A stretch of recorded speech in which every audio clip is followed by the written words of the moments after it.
So in case you missed it, recently I did a video on an apparent ex-pastor named Kevin Wesley, and I talked about how he didn't seem to understand the basics of biblical worship. However, in the comment section of that video, one person said this: "Kevin Wesley woke me up from mental slavery. I thank him." So I thought, maybe I haven't taken Kevin seriously enough. I mean, if Kevin's thinking can set this guy's thinking free from mental bondage, then maybe I can also find some value in adopting some of Kevin's ways of thinking. And what's crazy is that his video really did set my thinking free. We'll get to the details of how that happened soon enough. But the video that was responsible for my thinking being set free was called "Even If God Did Exist, You Would Have Never Trusted It." And I thought, all right, well, that sounds interesting. I'll give it a listen. I listened, and what I found was insanely shocking. Kevin not only argued that it's wrong for anyone to believe a single thing that he says about God, but even went so far as to argue that anyone watching any of his videos shouldn't get any of their knowledge from him, and that we can't even trust Kevin about Kevin. Now, I know that sounds crazy, but don't worry, we're going to go through all of the relevant parts of the video together. So if you want to watch the full thing, the link, of course, is in the description. But enough of all this setup. Let's just go ahead and get right into it. So, meme team, you guys ready? Then let's go!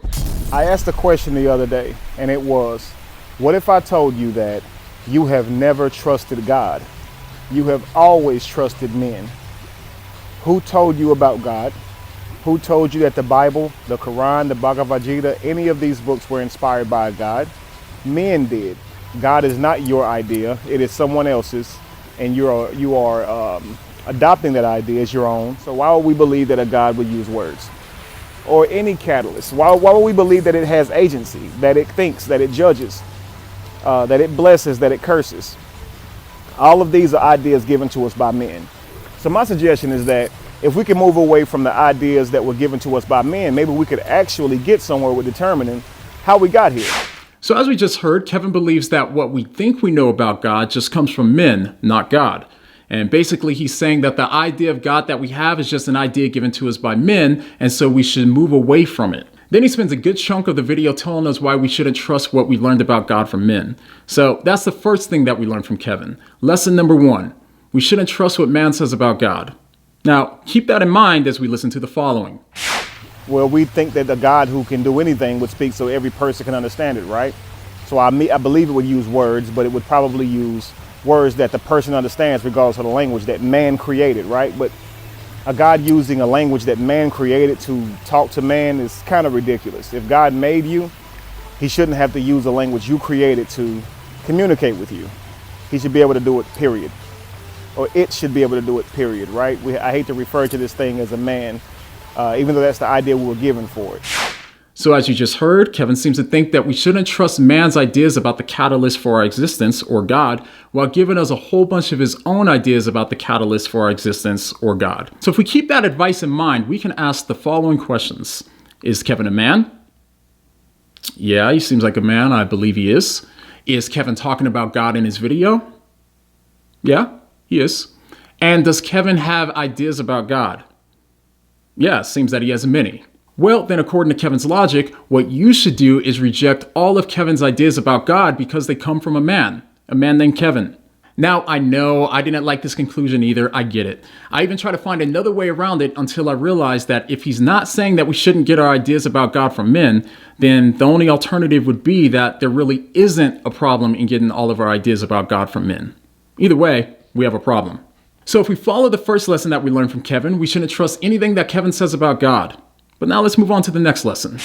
It's called an appeal to ignorance. It is to believe everything that you've learned as if you know all knowledge to be known. There's more that you don't know than what you do know. So don't appeal to your own ignorance, or, lack of a better word, your own knowledge. Don't just appeal to what you know, because there are more heads than your own. There's more information than that you have been privy to. So to lean on your own understanding and believe that there is a character that you've been told about that exists, and you believe this without proof, you have made a grave mistake. Well, he gets the definition of an appeal to ignorance wrong when he talks about knowledge, but we'll just go off of what he said. So the lesson to be learned here is that we can't believe something that we've learned as if we have all knowledge. There's more that we don't know than what we do know, so we can't appeal to our own knowledge in order to come to a conclusion about God. Then he tells us not to lean on our own understanding, which is a Bible verse, by the way, so that kind of works against his argument. But again, we'll take what he says at face value because this video isn't about my responses to his points. Instead, this video is an educational tool for us to learn how to think when it comes to knowing the truth about God. Well, according to Kevin, that is. So we just learned that it's wrong for us to appeal to our own knowledge and our own understanding when it comes to God because we don't know everything. The only problem is that leads us to naturally reject everything that Kevin says. The reason why is because everything that Kevin said about God in his video was him appealing to his own knowledge and leaning on his own understanding of things in order to come to all of his conclusions about God. And I don't think that Kevin would claim to know everything that there is to know. So if we follow the advice given to us by Kevin, then we shouldn't even trust Kevin. So now where this kicks in for us is that if we learned or understood anything that Kevin said about God in his video, then at that point, what we learned or understood would become our knowledge and our own understanding, which we now know that we shouldn't lean on or trust. So this once again forces us to have to reject everything that he says. Man. Now let's move on to our last lesson. Now, up until this point, we've been learning a lot. All right. So we learned that none of us should ever trust a single thing that Kevin has to say about God, and that we can't lean on our own knowledge that we might have gotten from Kevin. But in case there was any doubt left, Kevin gives us yet another lesson and just in a single sentence. So let's hear it. Okay. I encourage you all to try and prove everything that you believe. So Kevin says that we should try to prove everything that we believe. Now, I know he probably doesn't mean literally everything because later on in the video, he admits that there's things that we can't prove that we all believe in. But I do think that he means that we should try to prove everything that we believe about God. So let's just say that we didn't accept the last two lessons and we only accepted this one. Then what would we have to do? Well, let's see. I mean, if we applied that principle, and I don't know about you, but when I think back to every single thing that Kevin said about God in his video, I wouldn't be able to prove any of it. Take, for example, this. We haven't given our dreams the power to wield our souls to either heaven or hell based on how we behave, right? We've done this with a God. Could you prove that? Or how about this?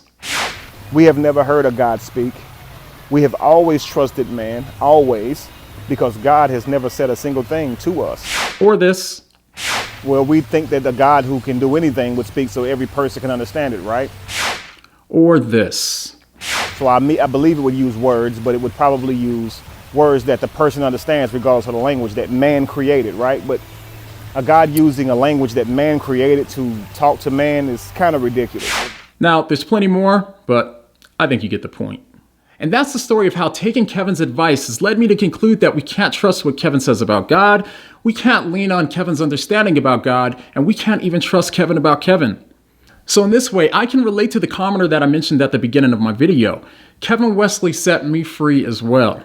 He set my mind free from believing a single thing that he says.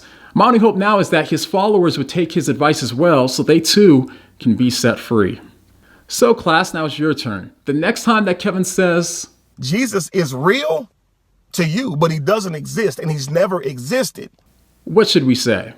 All of these are ideas given to us by men. Very good. And how about when he says, I now know that without a shadow of a doubt, the Bible was manufactured for control. what should we say? Don't just appeal to what you know, because there are more heads than your own. There's more information than that you have been privy to. And how about when he says, as you were taught not to think about the logistics surrounding the ideas. what should we say?